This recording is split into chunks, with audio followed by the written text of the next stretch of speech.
I'm standing here right outside Soldier Field, which just played host to probably the most chaotic Major League Soccer game of the season so far. 6 goals, 2 red cards, 18,000 fans, and just a lot of chaos.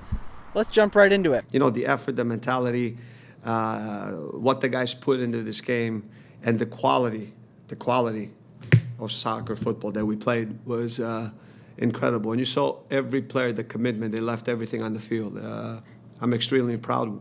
The whole organization is extremely proud, and our fans of what the team showed today, the character that they showed. It was the visiting Atlanta United who actually got on the score sheet first. Andrew Gutman was a guy who came up through the Chicago Fire Academy, played for the Chicago Fire under-23s, and then chose not to sign with the Fire.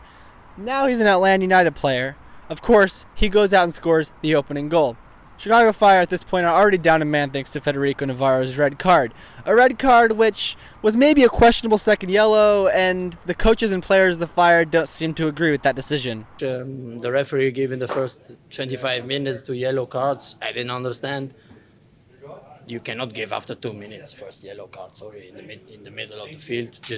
This one, I don't understand what he was thinking there, and so sometimes it kills the game, you know, and this was the case. But I'm very proud of the boys, how they deal with this. Everybody, we fought till the end, and the other guys, they took a second yellow too, and then was an open game. I think the ref made it pretty wild, and at the end we deserved at least a point, yeah. Navarro's second yellow card was one of a number of contentious calls in this game, but the Fire, despite being down a man, didn't let it faze them. The equalizing goal came from Xherdan Shaqiri from a corner kick which appeared to go directly into the goal. It was given as an own goal to Jose Juan Parada, who deflected it into the net. Given it as an own goal, but can you just walk us through that moment? Oh, really? I thought it was in already before, but yeah, for me, in the end of the day, it's important I can help the team with goals and assists, and Under head coach Frank Klopas, who took over just a couple of weeks ago, Shaqiri has looked like a man reborn. He's had several good performances, and while he wasn't man of the match tonight, he played a huge role in getting the win. Shaq was incredible tonight because you saw what happened. We got the red card. I moved them out wide, and then we put him back in the middle because I wanted quality on the ball. And Shaq is, guys, he's for me, he's one of the top players. One of the top players in this league. The stuff that he does, the passes that he makes are high quality. And you can see now with the games how sharp he's getting. How sharp he's getting. And he's even going to, I think for me, in my opinion, better and better because his ability now when he gets in certain spots, his ability to finish plays off is going to come soon. You know, and when that happens, forget about it. We got a different level, you know, player that we all know that he can play and be. But it was his compatriot, Maren Haile-Selassie, who joined this season from Lugano, who really stepped up and ultimately ended up being the man of the match. His goal, again, Fire with 10 men, took the lead through Haile-Selassie. Yeah, it was a great ball by Shaq once again, and Kasper did a pretty nice layoff to me, and then I saw the gap between the defenders, and I hit it the first time. Good hit by myself, and a nice goal. The lead wouldn't last long, though. Gian Giacomakis came on at halftime for Atlanta United. The Greek striker arrived from Celtic in the offseason. An assist from Gutman gave them the tie after just a few minutes after Haile-Selassie's goal. And of course, he goes on, scores again, makes it 3-2. Very close offside decision. VAR ruled it a goal after a very, very long look. And suddenly it's 3-2 Atlanta. But then, one more twist. A second yellow for Atlanta, for Luis Araujo, who is joining Flamengo in Brazil. And the Fire suddenly have new life. Some substitutions from Frank Klopas opened things up. And he talks a little bit about these subs and what they did for the impact of the game. And I wanted to play. I brought Iro in the middle. Maybe we could have went more defensive. I wanted to go and put quality players on the field. I brought Iro in there to play because I wanted to go push the game. I wanted them to feel like, hey, I believe in the players. I believe that we can win. And there was an incredible energy. And I feel that there's a huge buy-in when you go there and, you know, I mean, you're positive. I'm more of a person that, it's calculated risk, but you have to take risks in football. We took really good risks. I felt the back line, Miguel Navarro, all those guys, incredible tonight. You know, they played great. Rafa. And it was a Greek striker down the other end after Giacomakis scored twice to give Atlanta the lead. Yurios Gutiérrez comes off the bench late. This is a 2004 born, very, very young striker for the Chicago Fire who's struggled to fit in. He's had a difficult couple of months yet to really make an impact.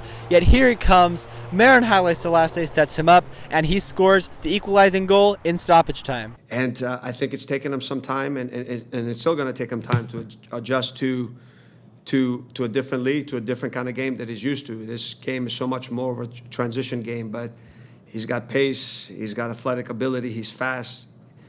Technically, he's good. He can shoot with either foot. And, you know, I felt like at times he tries too hard because he wants to show when he comes in.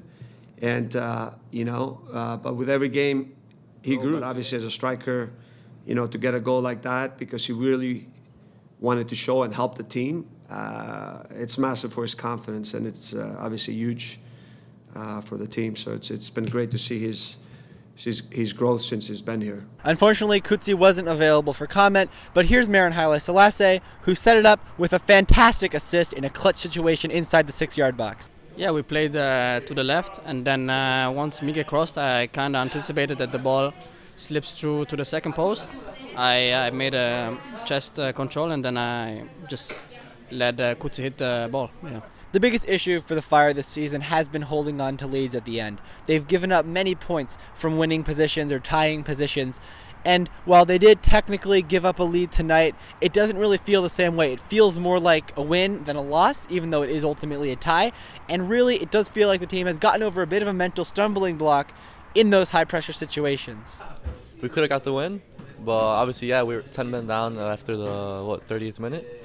It was a big fight from the group. The boys pulled it off, and we showed the character, and it reflects on the match, and we got the point, which is also good.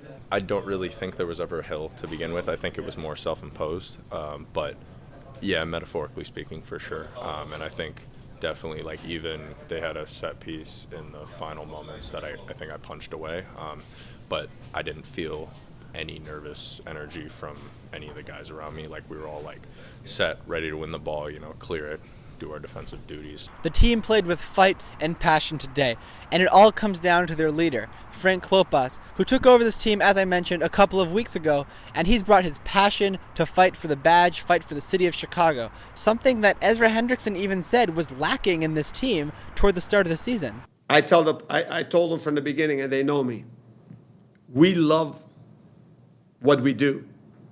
I'm very fortunate that I have an opportunity to be involved in this game that's given so much in my life, in the city and the club that I love. I have passion because I love what I do. If you do something that you don't love, if you have no passion, I told the players, then you need to go find another job. But now it's on to the midweek. Another midweek game. That is correct. The Fire are going on the road to Austin FC, but this is a really big game for this organization. Not only is it the first ever meeting with Austin FC, but it is a U.S. Open Cup round of 16 game. Frank Klopas and the players have spoken numerous times about how important this competition is for this team, and that was only reiterated in the post-match comments tonight. Especially with Frank, who has experience in that cup.